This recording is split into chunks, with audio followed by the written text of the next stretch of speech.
uh, a columnist, a public affairs analyst, Mr. Michael Awe is also a pastor. And we'll be talking about quite a number of issues this moment, this evening. Let me welcome Michael Awe to this conversation. Hello, my friend. Yeah, it's my pleasure to be with you, Ambrose. Good afternoon, Nigeria, and good afternoon, citizens of the world.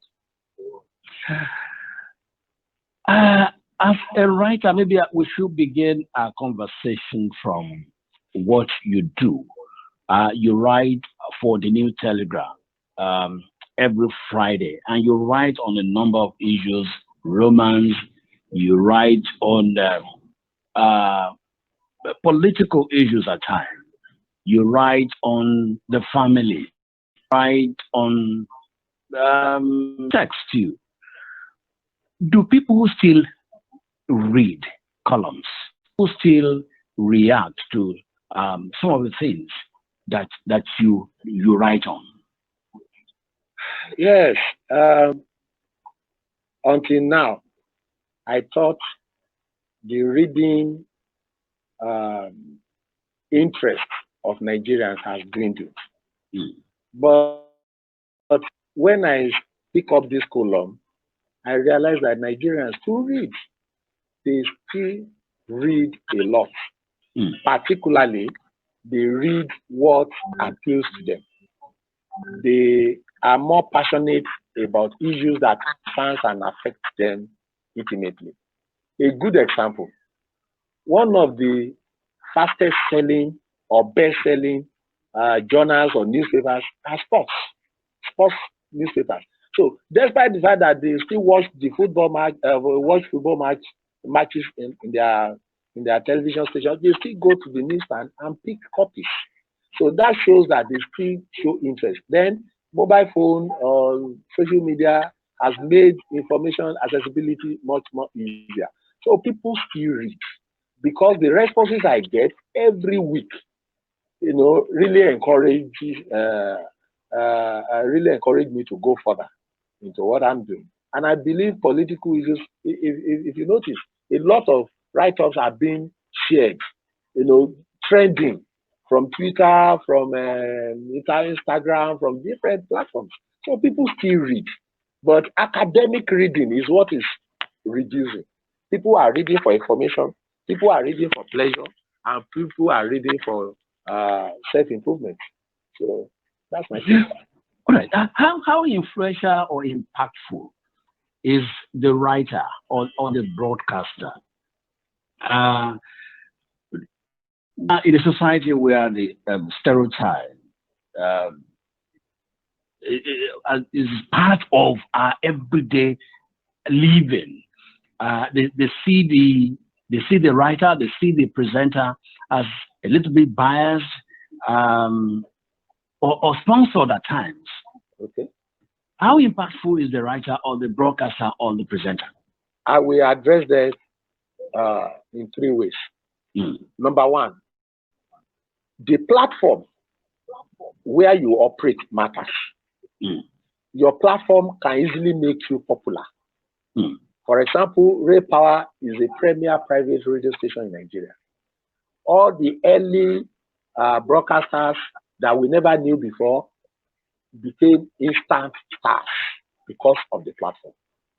Now, apart from that, individuals who had already made their mark, who had already made their names before coming on a platform can be a booster for their own platforms. For example, when you just open a news station or a radio station, or you just establish a newspaper, and then you go and bring accomplished journalists, either as broadcaster or as editor, then because of the integrity, the popularity, the level of that person, it will command attention. So the platform, the personality, those two matters. Then the third thing is what you are actually doing. Take, for example, if somebody who is anchoring a current affairs, like during election period, you are anchoring political, you become popular because you become a common face, both in the political arena and to the viewers alike. So those three things go together: the platform, the personality, and what you do. That is one. Now, the ability to influence people depends on how you are able to make your presentation and projections correctly. Yes, there is hardly a way people will see your opinion analysis and not see bias, because you have to come to a conclusion.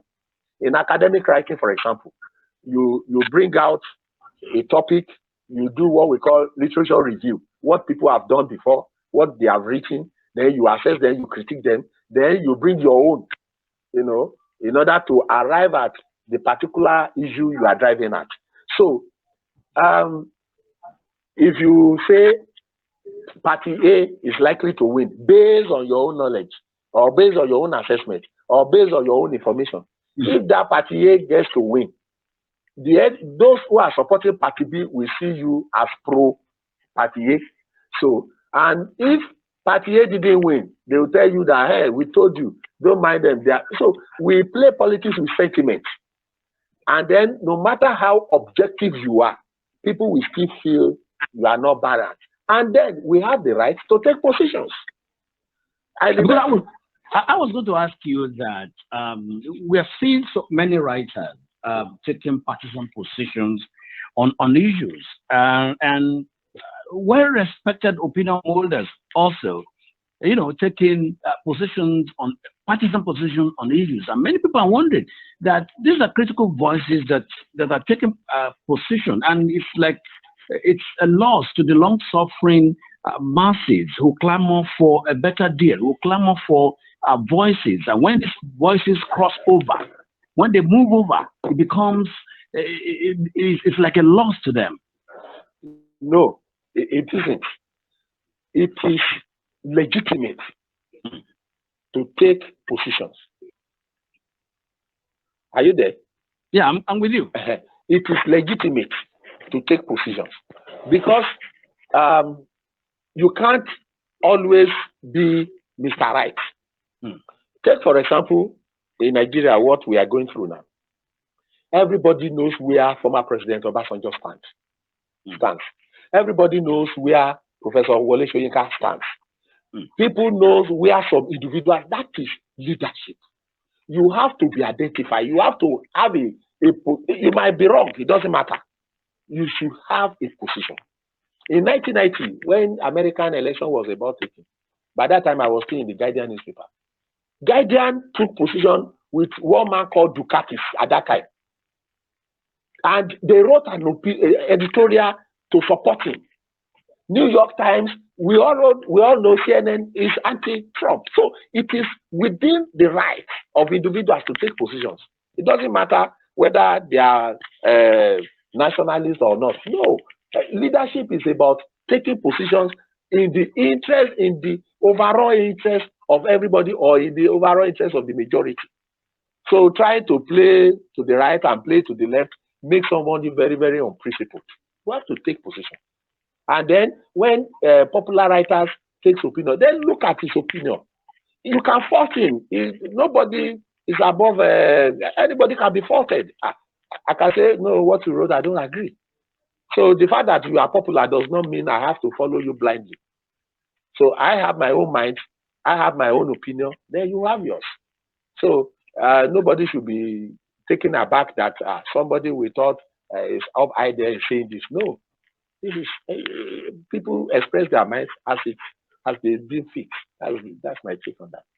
All right. In other climes, governments and political actors weigh their actions and are gingered by writings of people, opinion molders, columnists like you. They weigh their actions and and before they make any move, or if they've made some wrong moves, they wait for editorial opinions of some leading newspapers to either reverse their actions or take further actions based on writings of columnists like you and editorials of journals, of newspapers, and all of that. Why is it different in this environment?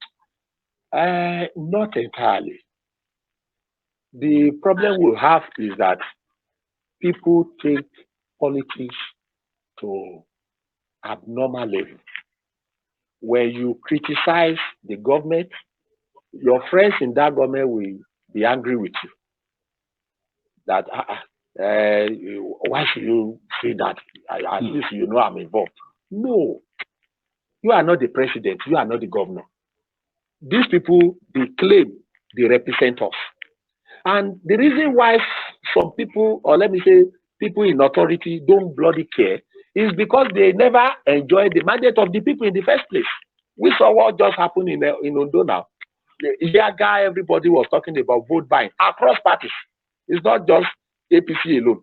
But the bigger spender has the day. Is that election? And then can the governor owe anything to the people? Because he knew how it came about. So, and that's the situation from the top to the lowest level. That is one. Then here, they still listen to editorial opinions. They still read them. But, you know, I think people around government, when they see anything negative, rather than sitting down to appreciate what the person is saying, I'll tell you, your opponents, your critics are your best friends because they are pointing out what you are not saying. And ideally, that's why they call it constructive criticism. It can be harsh, it doesn't matter. But what is the merit in what these people are saying? So, newspaper editorials, individual columnists, everybody is working towards a goal, a better society, equitable society, fairly managed society. So, we have issues that will always anger people as we speak in this country. You know? Okay, let's look at the current issue. When you talk of anger, people's anger and protest, when listening to the voice of the people. I think finally the Inspector General of Police took an action that people had clamored for some time, and the scrapping of SARS. What's your take on events leading to the Inspector General of Police finally taking that position? You see, I think, do you know the winner in this game? Yeah. It is the Nigerian youth. It's not just because they scrap or dissolved the SARS into whatever. No. The point is that it has brought something they never considered, that they can achieve. Now they mobilized. In fact, I've got some information since yesterday. They were already planning against Monday. And that Monday, Nigeria will have been on total lockdown by the youth. Now, if they can have this courage, come together, mobilize ceaselessly, untiring, and they achieve a result, do you know what? The youth can take over the levers of power of this country if they are united, the way they did on this house. This thing is a metaphor for paradigm shift for them.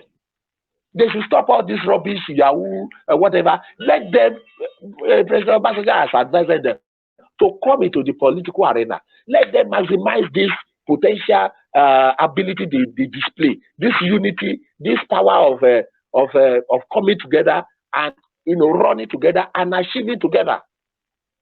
So I can tell you with all sincerity that this in the lesson I learned immediately I saw that breaking news. I said, wow, if they are serious.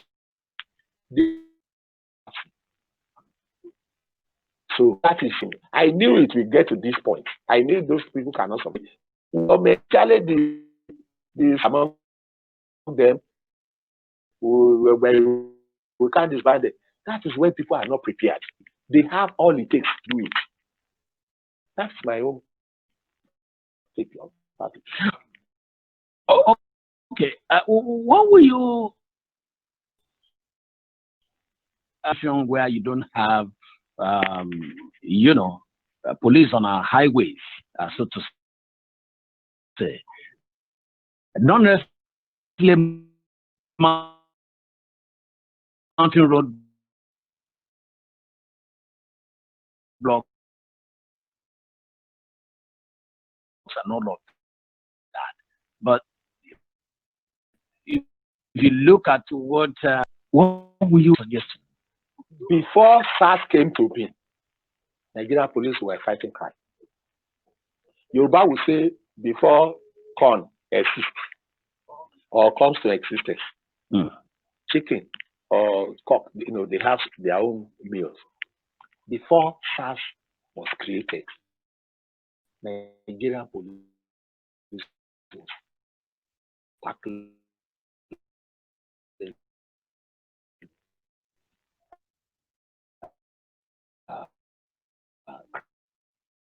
crime.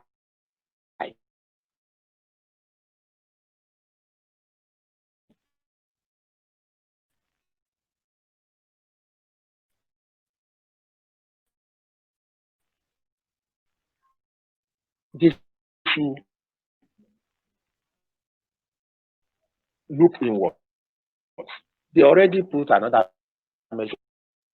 I will not do this. I mean, issues with network or so. Yes, I can hear you.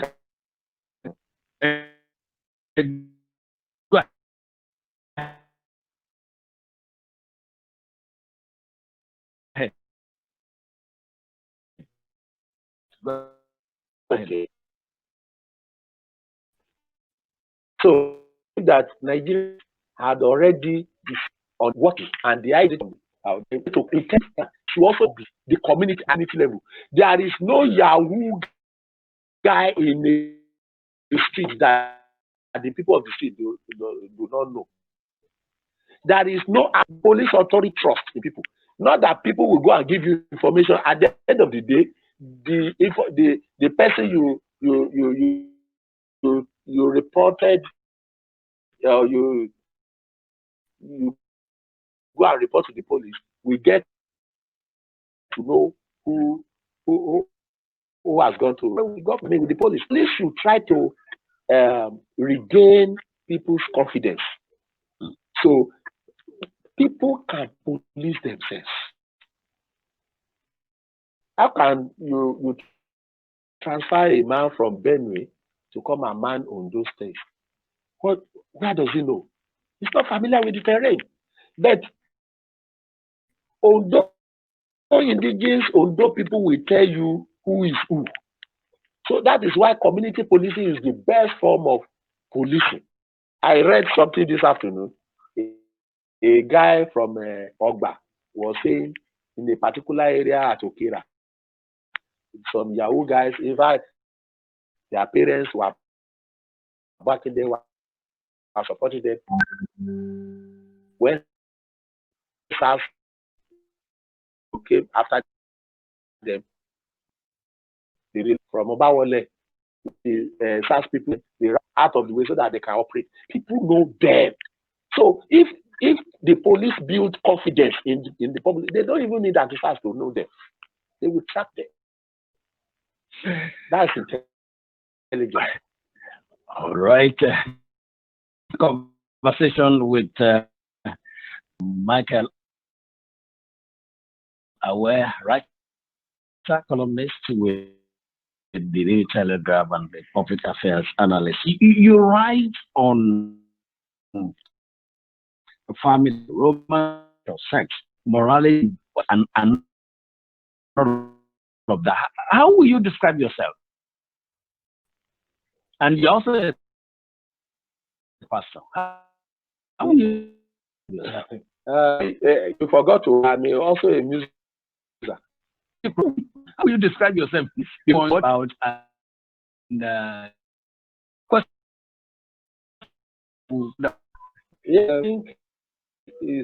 I think said I wanted to be a journalist. Primary 3. So I knew where I was going. So and then I find it very easy to write. Like this end fasting now. The next article I wanted to write is what I just mentioned. End fast, you know, a metaphor for paradigm shift. Let the youth take off from there. So it's easy. You have then you writing about relationship too. It's a natural thing. All these Yahoo guys we are talking about, we have all over the world. They are all products of your own family. And so we have to get it right from that level. There are so many writers, so many columnists writing about economy, writing about politics. A lot of people don't. I know some people tell you that, look, I'm tired of the issue of Nigeria. I don't want to read anything about politics or whatever. Then it comes to romance or family life or sports, they are there because they want to relieve tension. They believe national issues is burdensome. So, whichever want it. All right. Let's talk about your column and some of the things that you have written about.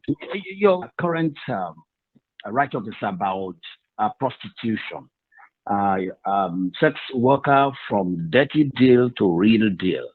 And I read and I went through it. Are you justifying prostitution in that article? What are you talking about in that article? There is no prostitute or sex worker. We don't call them prostitute. We call them sex worker because of stigmatization. So there is nobody doing their job that is happy. Nobody is doing that job happy doing it. And every woman wants to have a home. If you listen to the stories of how some of these women find themselves in this thing they are doing, it's quite pathetic. Many of them find themselves in that thing as a result of helplessness, frustration, and nothing to do. So, one, I don't condemn them. Not that I approve of. Jesus Christ met that woman by the well, and he asked her, "Where is your husband?" And that woman said, "I have no husband." Jesus said, "Yes, you are right. Because even this one you are with is not your husband. Because you've been married about 4 or 5 times earlier." The woman was amazed. And then Jesus ministered to her. He didn't condemn her. In John chapter 8, he brought a woman, a prostitute, an adulterer. Caught, adulteress rather, caught in the act. The Bible says the woman was caught in the act. Now here, there must have been a setup. Because the man with whom that lady was committing the sin was not brought into the picture. So now, they brought her to Jesus. And by their law, that woman is supposed to be stoned to death. So Jesus now asked, any one of you who had not committed sin, he didn't say any of them who has not committed adultery. It is possible that there are people who have never committed adultery among them. But anybody without sin, meaning that sin carry equal measure before God. Lying, deceit, backbiting, betrayal, everything, they carry the same weight. So Jesus said, he who that is without sin should cast the first stone.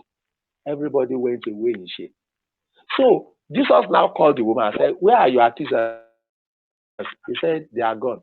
He said, I too do not condemn you, but go and sin no more.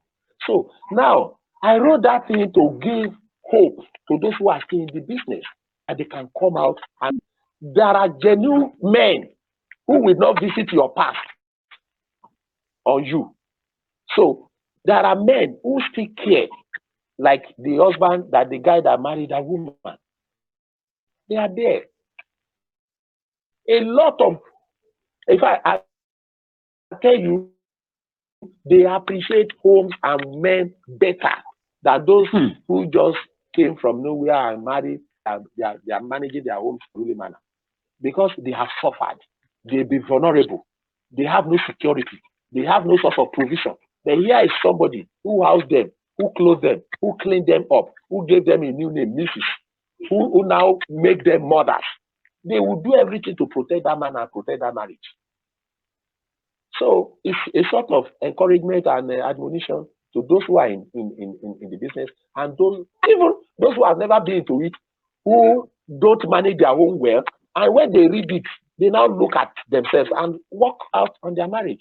And work on their marriage for better living. So that's the purpose.